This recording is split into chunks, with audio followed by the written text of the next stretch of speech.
On Mondays, I tend to be working as a GP. Tuesday, Wednesday, Thursdays, I work at the University of Leeds as a researcher.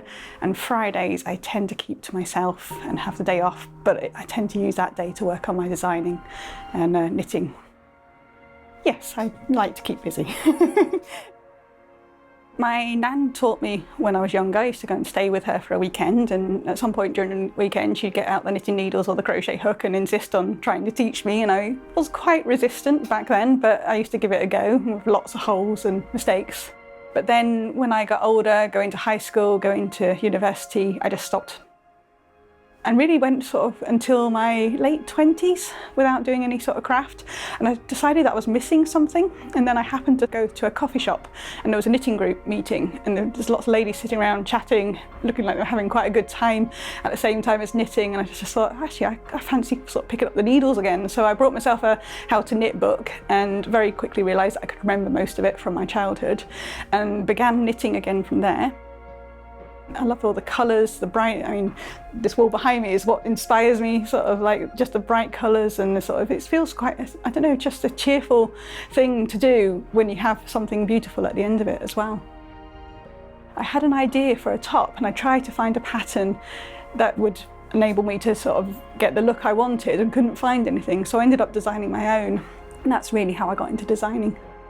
Business sort of grew from there, really, sort of with ideas to publish books and themes, patterns and kits and things as well. I made a decision to go down to 0.8 full-time equivalent.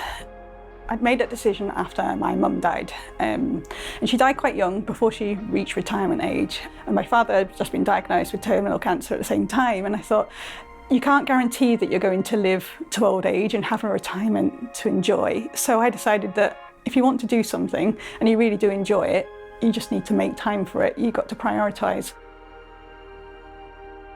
It teaches you sort of patience, perseverance. I love the problem-solving aspect of it.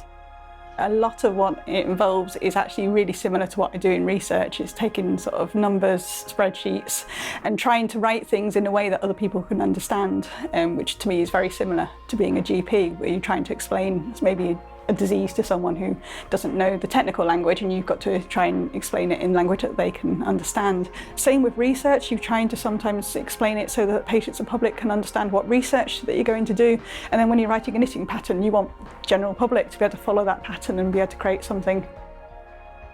My way of balancing it is to set aside days. So my clinical day, I focus purely on the clinical, so I'm a GP, and I find that allows me to get into the work and actually achieve quite a lot in those days. The challenges are you still need to be flexible. So there are some days where deadlines happen, or the surgery is really busy, and you need to be flexible enough to be able to adjust. My tip would be just to do what you love. If you've got to be able to enjoy it all along the way, because that's the most important thing. It's feeling happy and satisfied at the end of the week that you achieve something that you really enjoy and has benefited others as well.